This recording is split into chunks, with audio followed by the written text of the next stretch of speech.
entonces a la última parte ya de este temario que tenemos preparado para el día de hoy. Como es costumbre, cerramos con la reseña de la jurisprudencia tributaria relevante y ya pasamos entonces con el primer tema que proviene de la Cámara Federal de Apelaciones de Mendoza, es el caso Palazzo, un interesante caso de exclusión del monotributo. En este caso, la posición del fisco es que se había superado el límite máximo previsto para la categoría, esto es en función del cruzamiento de datos que hace la administración tributaria con los depósitos bancarios, y la defensa del contribuyente, donde intentó decir que ciertos ingresos que estaban computados, que eran depósitos bancarios, en realidad correspondía a la actuación por cuenta y orden de terceros del contribuyente. La posición de la Cámara fue no aceptar la defensa del contribuyente, obviamente estamos acá ante un tema de hecho y prueba, no aceptarlo por la sencilla razón que los recibos que daban cuenta de esos ingresos realizados por cuenta y orden de terceros no habían acreditado el requisito de fecha cierta, y como no acreditó ese requisito, no fue considerado como válido. Un interesante caso se presenta en el Tribunal Fiscal, Direct TV, en un recurso de apelación. Este recurso de apelación se hace ante una determinación. Lo particular en este caso que la determinación lo había hecho el Fondo Nacional de Artes, y esto es por derechos de representación por TV de obras caídas en el dominio público pagante. Y acá se plantea entonces el caso si el Tribunal Fiscal es competente o no, y obviamente el tema que se ha discutido era el carácter de tributo o no que tiene este Fondo Nacional de Artes. La particularidad del caso es que la ley que crea el Fondo Nacional de Artes dice que la aplicación, la fiscalización, estará a cargo de la FIP, y por esta razón entonces es el tema que en definitiva se cuestiona. Por mayoría, los votos de Gómez y O'Donnell, disidencia votó Martín, se concluya que no es competente el Tribunal Fiscal porque su competencia está taxativamente limitada para determinados actos del fisco nacional, lo cual no ocurre en este caso por las razones que señalamos. Un interesante antecedente.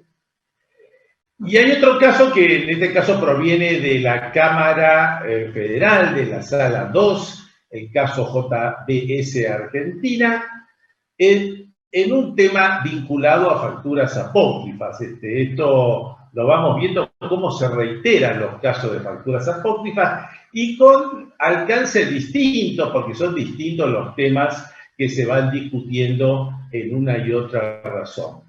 Acá la Cámara llega a la conclusión que no resulta suficiente la posición que esbozó el fisco para impugnar las operaciones por los proveedores APOC.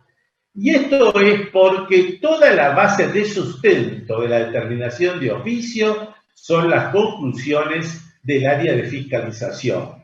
Es decir, no hubo ningún agregado más que se hizo en la instancia de la determinación tributaria. Y entonces la Cámara, para negar la veracidad de estas operaciones, dice que no resulta suficiente que el fisco se remita a las conclusiones de los inspectores del informe final, que fiscalizaron las actividades de los proveedores objetados, y agrega, sin valerse de mayores argumentos ni de otros medios de prueba, ni el resultado de esta fiscalización lo autorizaba a trasladar de modo mecánico y enteramente la carga de la prueba sobre la parte actora. Otro interesante caso, entonces, de la Cámara Federal en materia de facturas apócrifas, que en realidad podría ser extendido a otros supuestos, indudablemente. Este caso que vamos a citar ahora es de verdadera importancia, es de penal tributario, es, según nuestro análisis, el primero que se conoce en esta materia, que además tiene un gran sentido de aplicación práctica en la práctica profesional.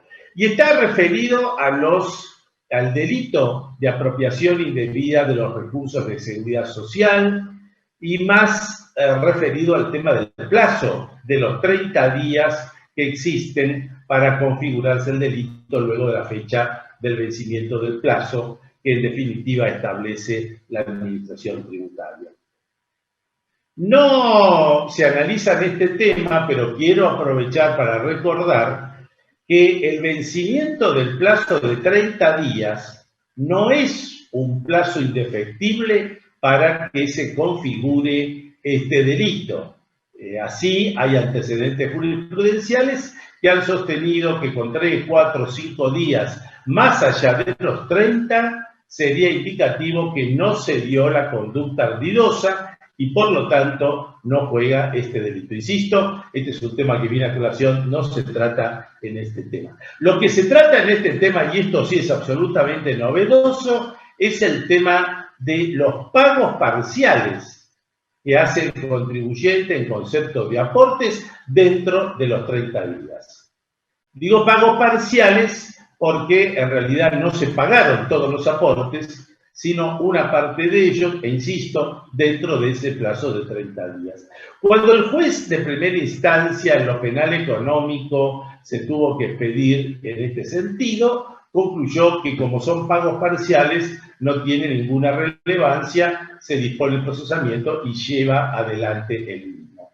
Pero la Cámara de Apelaciones de la Sala B, este es el caso RSA, establece un criterio realmente muy interesante, por eso insisto que es de gran aplicación práctica, porque dice que aun cuando se trate de pagos parciales que se realicen dentro de esos 30 días, deben considerarse esos pagos parciales a los efectos de la determinación de la condición objetiva de punibilidad.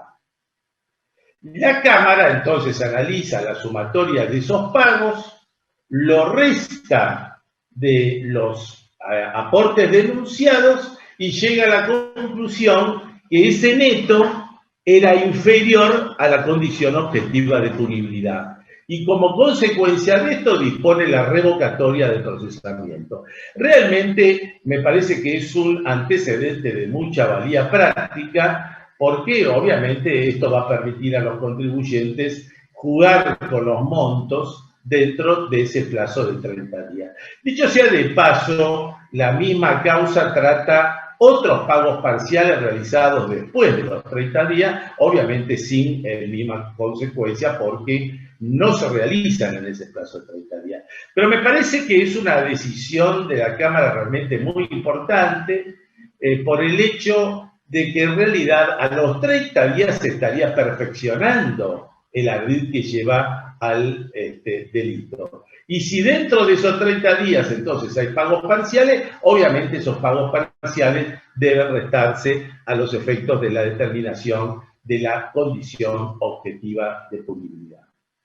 También la Cámara de Apelaciones, ahora la Sala 4, en el caso Alimentos Tancacha, analiza el caso donde hay solicitudes de reintegros efectuados en concepto de exportaciones. Se discute aquí la competencia del Tribunal Fiscal. Recordamos el plenario las 2C Sociedad Anónima, que había establecido que el Tribunal Fiscal era competente en estos casos.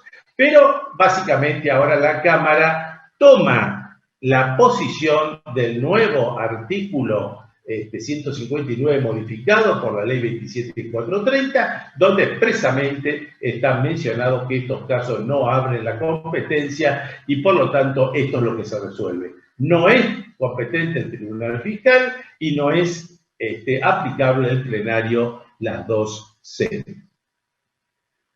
Otro tema interesante que tenemos es el caso Agüero contra American Express, este fallo de la Corte del 27 de agosto.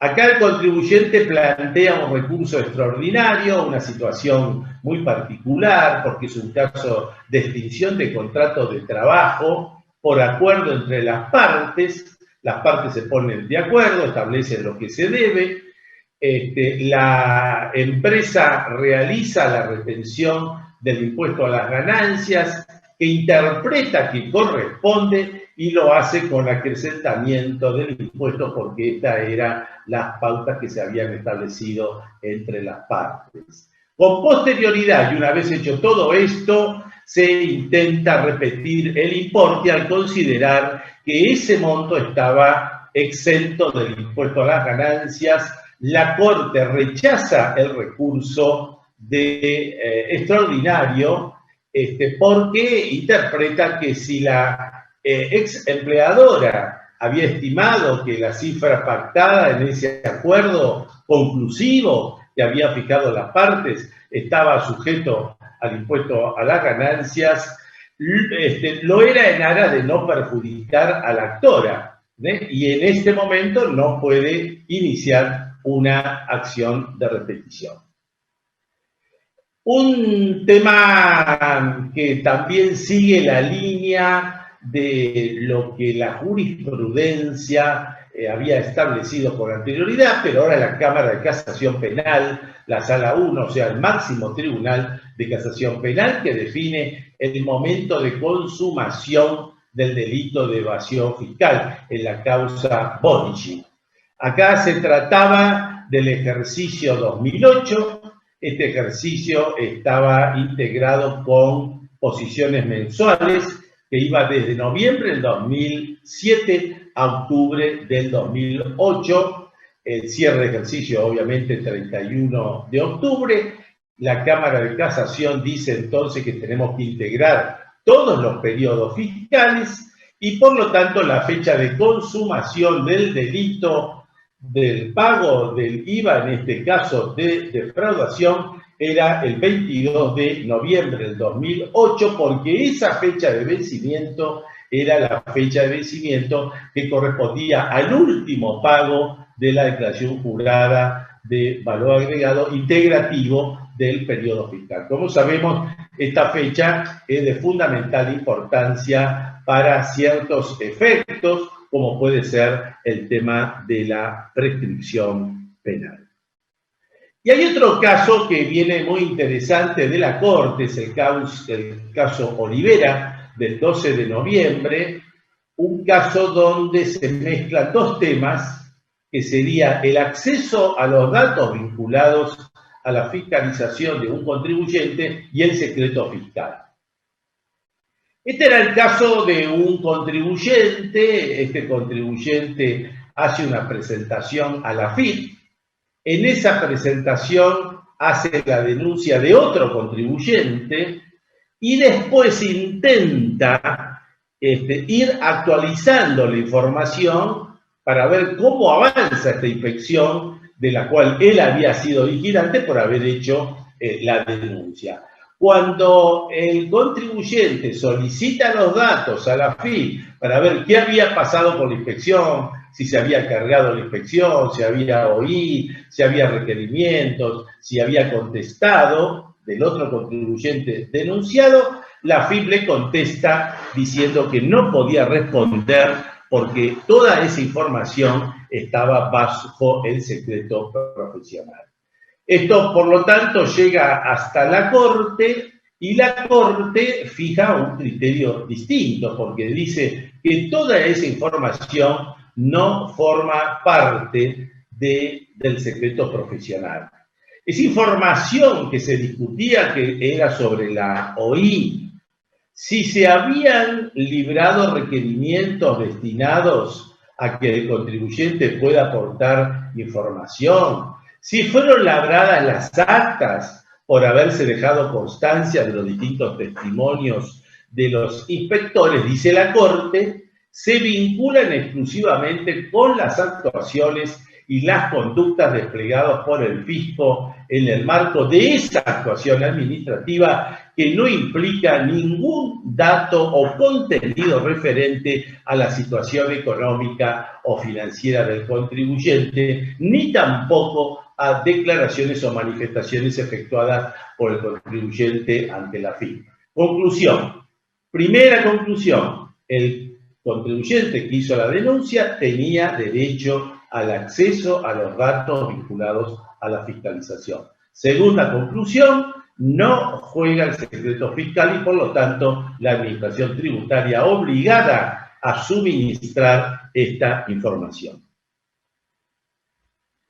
Bueno, el tema de la deducción de incobrables, hoy lo tuvimos este tema en la exposición de Marcelo Corti, pero acá en esta causa de la Cámara Federal, la Sala 3 del 11 de noviembre de este año, es justamente, se discute el tema de la deducción de incobrables que habían sido impugnados porque el fisco consideraba que en realidad eran aportes de capital y no otro tipo de operación que podía haber generado ese incobrable. Desde este punto de vista, la Cámara termina concluyendo que en base a lo analizado no se permitía vislumbrar la verdadera intención de efectuar aporte de capital social. Esta es la tesis del fisco por parte de la empresa controlado, sino más bien abastecerse de recursos económicos, dice la Cámara, y de insumos para una reactivación comercial con el propósito de apoderarse de mercado que la empresa en crisis pudiera dejar si está quebrada. Por lo tanto, en función de del principio de realidad económica, se destruye esta tesis de aportes de capital y se considera válido la deducción de los malos créditos. Otro caso que vamos a señalar de la Cámara Federal, también de la Sala 4, el caso COFCO, donde se concluye que es procedente el recurso de repetición una vez cumplida la intimación efectuada por la FIP, impugnando créditos fiscales de IVA vinculados a exportaciones que habían sido objeto de reintegro. Fíjense qué es lo que termina ocurriendo. Hace la presentación el contribuyente. El contribuyente hace una presentación por los créditos fiscales de IVA exportaciones. Esta presentación la da como válida el fisco y como tal le hacen la transferencia, el pago correspondiente. Pero con posterioridad fiscaliza la situación y llega a la conclusión que por existir ciertas facturas apócrifas no le correspondía el pago que fue realizado por parte del contribuyente. Y acá se discute un aspecto procesal. ¿Puede el contribuyente recurrir directamente por el recurso de repetición en esta situación? La FIP se opuso a este criterio porque dice que en realidad no es esta la figura de la relación entre el pago a requerimiento y el pago espontáneo, porque no existía una determinación tributaria, y para esto dice que la determinación tributaria es la determinación de oficio, cosa que obviamente no existió en este caso. No es esta la posición de la Cámara, porque la Cámara termina sosteniendo que la actora formula el reclamo administrativo previo de repetición y en función de lo dispuesto por el artículo 81, su procedimiento utilizado era válida. Este es entonces la reseña que tenemos para el día de hoy, que es la última reseña del año.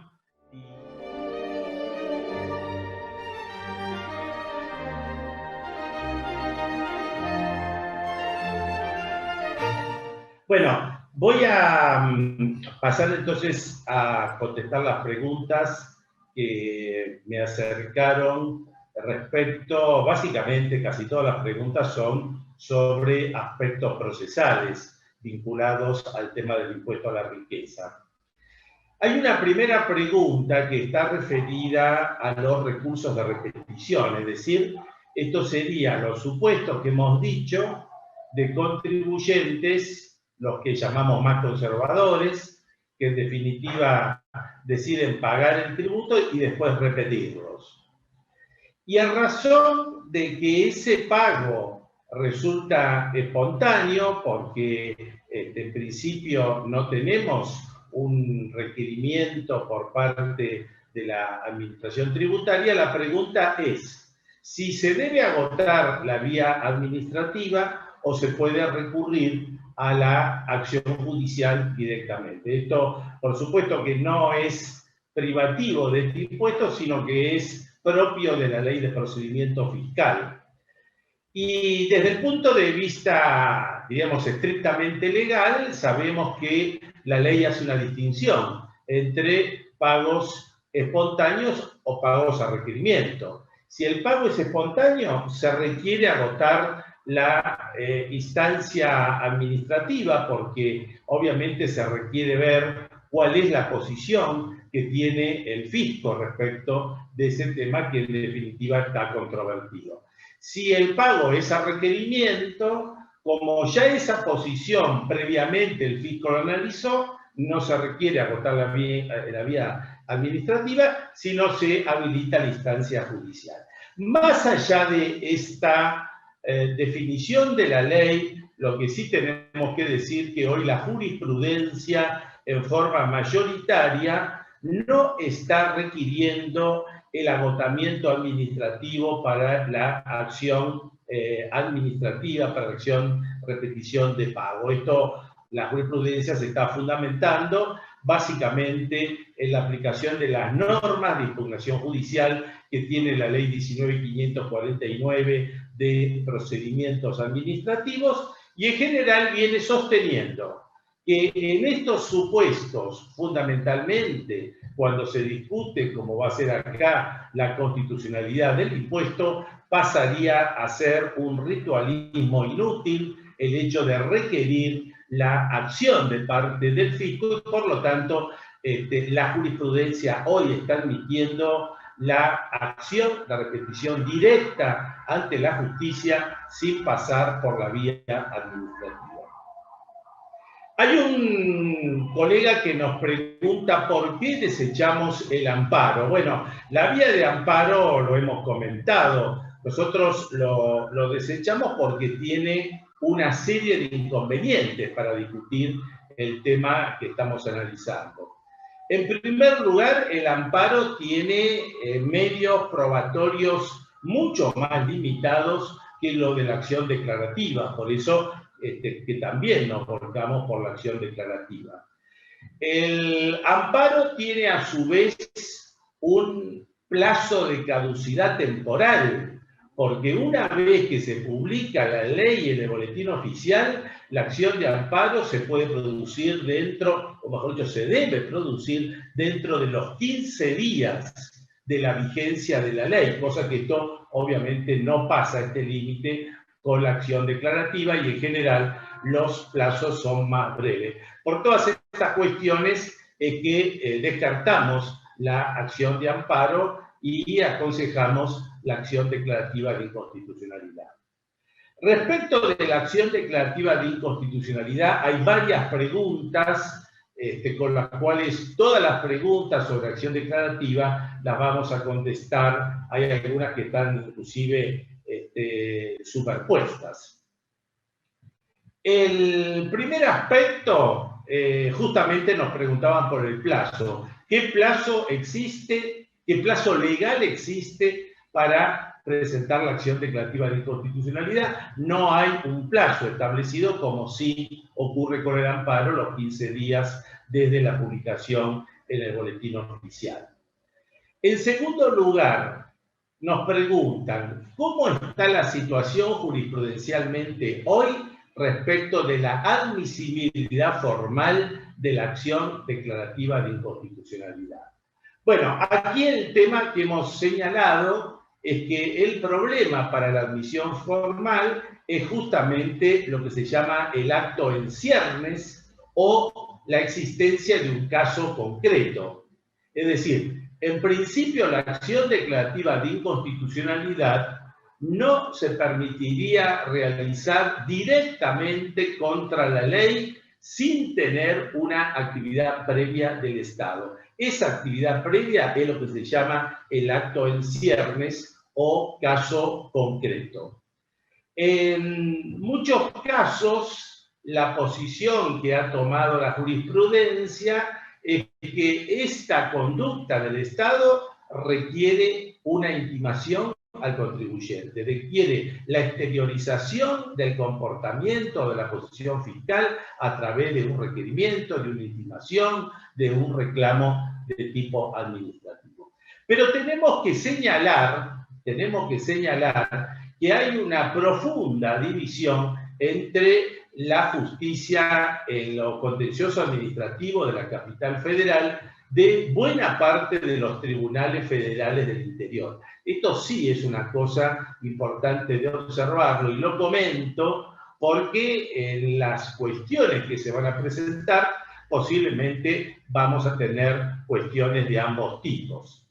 Dicho sea de paso, la acción declarativa se va a presentar en la jurisdicción que corresponda al domicilio del contribuyente según el domicilio fiscal, ¿no? Porque hay contribuyentes que están domiciliados realmente en el interior del país, pero por ser importantes contribuyentes pasan a formar parte de grandes contribuyentes nacionales y por lo tanto van a tener que litigar en el ámbito de la capital federal.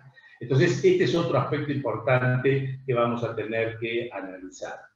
En resumen, si nosotros tomamos Capital Federal, la justicia contenciosa administrativa federal, es mucho más rigurosa la justicia respecto del caso concreto, del acto en ciernes, de la intimación previa.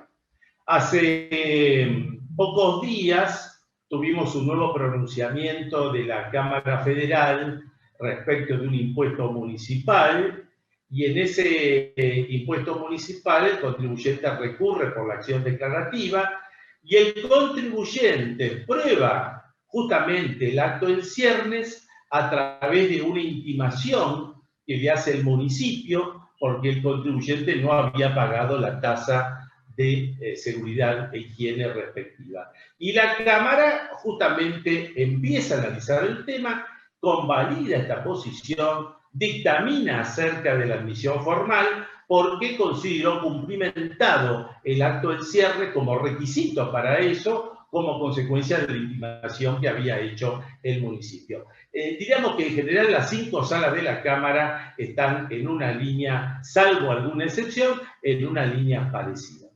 Cuando nosotros vamos a la jurisprudencia del Tribunal Federal del Interior, y yo acá diría Córdoba, Tucumán, Rosario, La Plata, San Martín y General Roca, en general lo que observamos es que estos casos son mucho menos rigurosos respecto de la exigencia del caso en ciernes a los efectos de la admisión del tema. Por lo tanto, es otro tema que tenemos que también considerar. Nos preguntan también sobre el tema de la medida cautelar con respecto a la acción declarativa. Bueno, la medida cautelar se solicita justamente en función de lo que prevé la ley 26854, la ley que regula justamente las medidas cautelares, y se solicita con el ánimo de que el fisco no pueda intimar, no pueda determinar ni exigir el ingreso de este impuesto al contribuyente. Como hemos dicho, de proceder, de darse o no darse la medida cautelar, obviamente el procedimiento tributario cambia totalmente. Por último, hay una serie de preguntas respecto de la acción declarativa, siempre estamos, que nos dice si es conveniente presentar la acción declarativa o si es conveniente tomar la otra posición, que no presentar la acción declarativa y quedarse a la espera de lo que en definitiva haga el fisco. Nosotros hemos dicho que desde el punto de vista estratégico de defensa, para mejorar la situación de defensa del contribuyente desde el punto de vista contencioso y aún penal, nos inclinamos por la acción declarativa de inconstitucionalidad antes que no presentarla. Y por último, me queda una pregunta que está referido a qué ocurre, esto es repaso de lo que vimos, porque en realidad lo explicamos ya, pero bueno, dado que vino la pregunta, la vamos a responder. Nos preguntan qué ocurre cuando en un mismo caso nos encontramos simultáneamente discutiendo ante el Tribunal Fiscal y discutiendo ante la justicia. Ya hemos dicho, esta es una posibilidad concreta que ocurre porque presentamos la acción declarativa, pedimos la medida cautelar no se otorga, el fisco empieza a movilizarse, hace una determinación de oficio y vamos al Tribunal Fiscal. Lo que es importante señalar que posiblemente en esta estrategia de defensa de los contribuyentes, las líneas argumentales que se van a esgrimir no van a ser las mismas del Tribunal Fiscal y de la Cámara. De todas maneras, hemos dicho que ante la situación de que ambos casos estén discutiéndose en distintas instancias, un elemento que generalmente se utiliza en la defensa es solicitar la litipendencia para que en realidad sea uno de los tribunales, obviamente la justicia, quien se pueda expedir previamente. También hemos señalado que la jurisprudencia que hoy tenemos no es esta la posición que en definitiva ha tomado el Tribunal Fiscal, aunque sí lo ha tomado en vía de hecho. En vía de hecho y sin una resolución formal, el Tribunal Fiscal se queda a la espera de la resolución judicial para ver qué es lo que dice la justicia respecto de la resolución del fondo del asunto y en base a eso resuelve el Tribunal Fiscal, como hemos dicho también, tratando de evitar lo que se llama el escándalo judicial.